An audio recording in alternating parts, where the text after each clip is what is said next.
સોમનાથના પ્રભાસ પાટણની શાળાના બાળકોને મૂળ ભારતીય પરિવાર ફરાહાર કરાવી ભારતીય સંસ્કૃતિનો પરિચય આપ્યો હતો। પ્રભાસ પાટણના ડોક્ટર આર.ડી. સાવલિયાના પરિવારના સભ્યો કે જેઓ મૂળ ભારતીય બરોડાના છે અને હાલ વિદેશમાં રહે છે, પરિવારના હેમલતાબેન હરેશભાઈ પટેલ, પુત્રી કાશ્મીરાબેન પટેલ, પુત્ર જનકભાઈ પટેલ સોમનાથ પ્રભાસ પાટણમાં આવતા જ ભારતીય સંસ્કૃતિના દાન ધર્મ અને બાળકોમાં પ્રભુના દર્શન કરવાની લાગણી જન્મી અને તરત જ નિર્ણય કર્યો કે શહેરની તમામ શાળાના બાળકોને ફળાહાર કરવાનો શુભ નિર્ણય લીધો હતો। જેના અનુસંધાને વિશાળ જથ્થામાં ફળો મંગાવી શહેરની કન્યા શાળા, કુમાર શાળા, સરસ્વતી વિદ્યાલય, ગુરુકુળ પ્રાથમિક શાળા સહિતના લગભગ 1500થી વધુ વિદ્યાર્થી બાળકોને સફરજન, કેળા, બોર સહિતના ફળો ભાવપૂર્વક આપી વતન પ્રત્યેની લાગણી વ્યક્ત કરી હતી। એટલું જ નહીં, સાથોસાથ વૃદ્ધાશ્રમ અને અન્ય જરૂરિયાતમંદ સંસ્થાઓમાં પણ ફળો વિતરણ કરી શિયાળાની ઋતુમાં વિટામિનયુક્ત પૌષ્ટિક ફળો આપી ધન્યતા અનુભવી તે વિદેશ થાય હોવા છતાં વતનની લાગણીએ સેવા યજ્ઞ કરી હાજીપો અનુભવ્યો હતો। જે કે સિંહ ગુજરાતી સાથે મહેશ વાજા, સોમનાથ।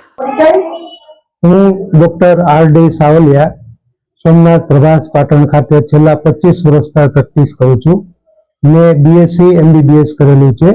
હું કન્યા શાળાની સામે જે રહું છું અને મારી બેબી જે અમેરિકાથી આવી હતી એની ઈચ્છા હતી કે અહીંયા બધી સ્કૂલોને સાત્વિક ભોજન કરાવે અને બધા છોકરાઓને કંઈક કીટ આપે, તો એનો ધ્યેય બહુ ઊંડો હતો। એટલે એને હિસાબે અમે આજથી 15-20 દિવસ પહેલા બધા બાળકોને પાવભાજી, અડદિયા અને કીટ વિતરણ કરેલી। એને અનુસંધાને એની મિત્ર જે એ પણ અમેરિકા જ રહે છે, એમના મમ્મી હેમલતાબેન હરેશભાઈ પટેલ, પુત્ર જનકભાઈ અને પુત્રી કાશ્મીરાબેન જે બરોડા રહે છે તો હાલ અમેરિકા મારી બેબીની સાથે જ રહે છે। તો એમને પણ ઈચ્છા થઈ કે તમે જો આવું સારું કાર્ય કરો છો તો અમારે પણ આવું સારું કાર્ય કરવું છે। અને અહીંયા જે બાળકો બધા ભણે છે બધી સ્કૂલમાં કન્યા શાળા છે, પ્રાથમિક શાળા છે, અહીંયા સિંહ શાળા છે, પછી ગુરુકુળ છે અને સરસ્વતી સ્કૂલ છે, બધા બાળકોને શિયાળાને અનુસાર પૌષ્ટિક ખોરાક મળે, સાત્વિક ખોરાક મળે અને છોકરાઓને કંઈક એવું મળે તો ફૂડ વિતરણ કર્યું હતું અને બધાએ અમને સારો સહકાર આપ્યો, ગામ લોકોએ સહકાર આપ્યો, બધી શાળા સ્કૂલોએ અમને બહુ સહકાર આપી અને અમારે જે વ્યવસ્થા કરાવી અને અમને જે કર્યું એ બદલ સૌનો હું ખૂબ ખૂબ આભાર માનું છું।